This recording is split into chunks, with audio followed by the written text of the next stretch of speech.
Good morning. It's Friday, October 17th.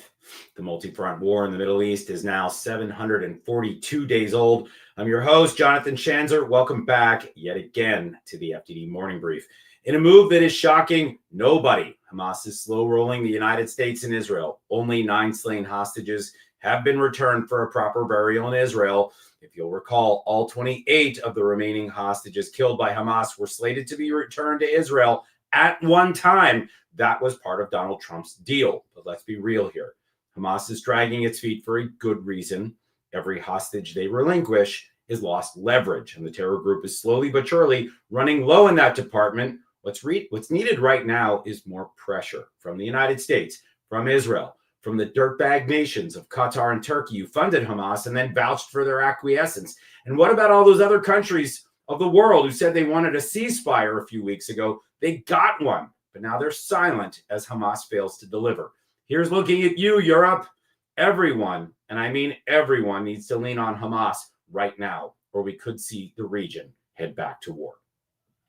Today's guest is FDD research analyst Bridget Toomey, a recent addition to our team. Bridget is a rising star focused on the Islamic Republic's proxy network, including those pesky Iraqi militias and Yemen's Houthis. We caught up the other day for a pre-recorded conversation, which we will air momentarily.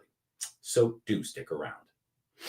You've all seen it. Hamas is gunning down its adversaries on the streets of Gaza. They're not hiding it. They're doing it in broad daylight. That's the point.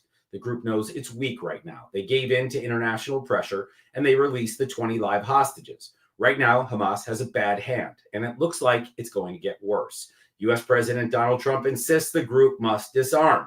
Israeli Prime Minister is saying the same, and both have threatened to unleash hell on the terrorist group if they don't comply. So what do you do when you're a brutal terrorist organization that's losing power?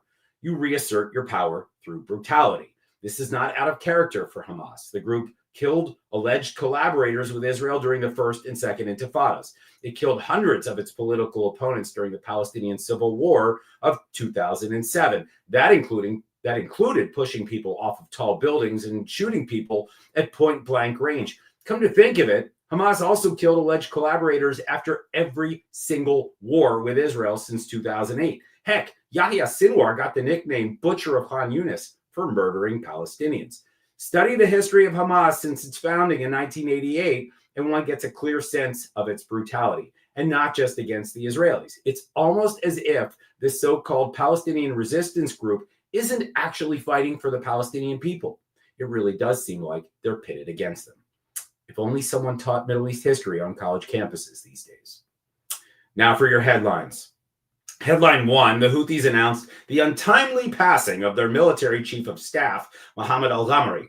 Al-Ghamari was a member of the Houthis' jihad office. He oversaw the group's military operations. The Iran-backed rebels released a statement announcing that al-Ghamari died alongside his comrades and teenage son while carrying out his, quote, jihadist work, end quote. That was pretty much the whole explanation. No details, no blame directed at Israel, though the Houthis did make sure to emphasize that their fight against the Jewish state will continue. The Israelis, however, had a little more to add. Defense Minister Israel Katz said that al-Ghamari died from wounds sustained in an IDF attack back in August. Nearly 2 months later, as Katz stated, al-Ghamari has reunited with roughly half of the Houthi government that were also cut down doing jihadist work. Couldn't have happened to a more psychotic group of people. Headline 2, Iranian oil tankers briefly came back online this week. See if this tracks. On Monday, a vessel tracking website called Tanker Trackers showed that for the first time since 2018, about 2/3 of Iranian-flagged oil tankers started transmitting accurate location data via the Maritime Automatic Identification System, or AIS as it's called. At least 2 independent AIS data providers backed that up. This was surprising transparency by the Iranian fleet. For 7 years, Iranian-flagged tankers have used spoofing techniques and other measures to disguise their movements and evade sanctions. But by yesterday, Tanker Trackers only clocked 11 out of the 62 tankers owned by the National Iranian Tanker Company. So the mullahs are playing hide and seek. It's unclear what explains this on and off again shtick, but I don't expect these vessels to come out of the shadows again for a while. Headline 3, Iran convicted 2 French citizens of espionage. As we noted a few episodes back, the French nationals are a couple. They were arbitrarily arrested in 2022 while visiting Iran as tourists. And here's where I gently remind you, dear listeners, don't vacation in Iran. Seriously, unless you're a prison person, because that's where Iranian authorities take foreigners like this French couple, and they are now in Iran's notorious Evin prison. And yes, there's a rule in our business that every time we mention Evin prison, Middle East analysts are compelled to use the word notorious. Don't ask me why, but it's a rule. The notorious Evin prison. Anyway, an Iranian court found the couple guilty for spying for France and cooperating with Israel, which is a little funny because I can't remember the last time anyone in France wanted to cooperate with Israel. The couple have now received lengthy prison sentences and will serve them until the regime is able to use them as bargaining chips. Right now, there's an Iranian woman in prison in France that Tehran wants back. I sense a swap is coming, and that is a serious load of merit. All right, it's time to press play on that interview with FDD research analyst Bridget Toomey. So let's have a listen. Welcome to the FDD Morning Brief, Bridget Toomey. Thanks, John. All right, so we've got a ceasefire in Gaza. The entire Middle East is eerily quiet, at least for now. But the one front that has been hyperactive throughout all of this, that doesn't seem to be tethered necessarily to Gaza, to Iran, to Syria, to Lebanon, it just seems to be on its own, doing its own thing independently, marching to the beat of its own drummer, so to speak, the Houthis in Yemen. How have the Houthis, an Iran proxy, how have they responded to Trump's ceasefire deal in Gaza? So the Houthis' initial response to this ceasefire announcement seems to be their weapons have been quiet. They're indicating they will not be attacking Israel as they have been, potentially stopping attacks in the Red Sea, as long as they consider Israel to be in compliance with its agreements in Gaza with the ceasefire. But that will only hold really as long as the Houthis want it to. This group's motto, or their slogan, has been death to America, death to Israel, a curse upon the Jews. That's been since about 2003. So they may resume attacks kind of at any time that they please, that they deem necessary. Some in Houthi circles have even been saying their casus belli so far has been the war in Gaza, but if they need a new reason, if Israel was to attack them, if they deem Israel to be aggressive in any way, they will resume attacks. They reserve that right in their mind. Let me ask you, I mean, how is it that this group has anointed itself the enforcer of ceasefires, the sheriff of the Middle East? I mean, this is kind of crazy to think about, that 1,000 miles away from Israel and Gaza, you've got this ragtag group of fighters that, you know, until just a few years ago, most people tracking geopolitics in the Middle East probably hadn't even heard of, or certainly didn't take them this seriously. All of a sudden, they emerge as the enforcers of calm in some odd way. I mean, how did this even happen?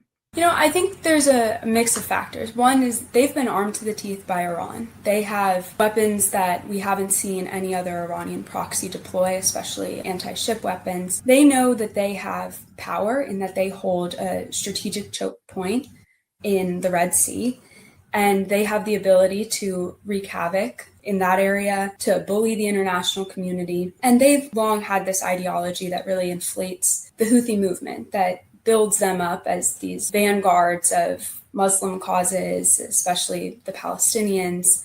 So they have this very inflated sense of themselves, and they've kind of used these Iranian weapons and these some now purchased drone components from China that they build into systems domestically. And they've demonstrated that they can continue these attacks and they can weather responses from the United States and from Israel. And so part of their ability to be this ongoing force is their ability to withstand the limited attacks that have been levied against them, and that only builds their kind of confidence.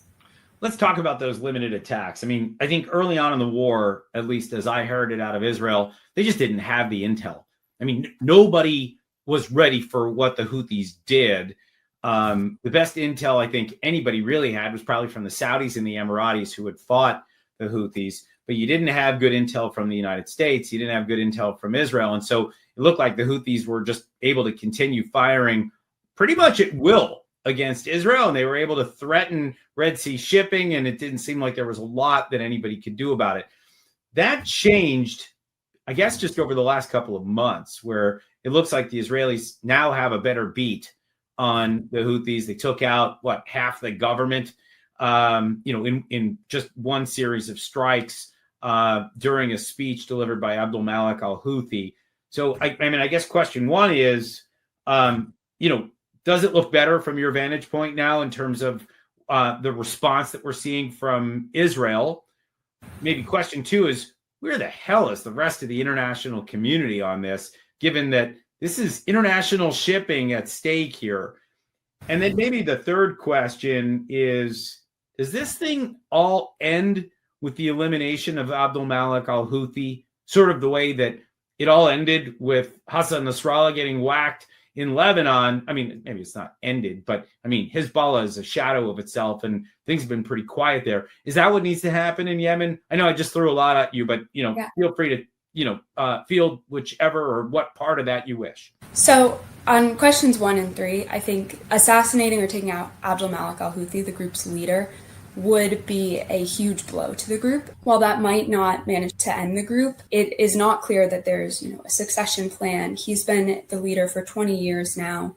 So that would be really a significant step. But to your point about intelligence, nobody seems to know where he is. Some assume that he's in Sada, the governorate, the part of the country that the family came from, hiding. It's a mountainous area, very hard to find anyone or anything that doesn't want to be found there.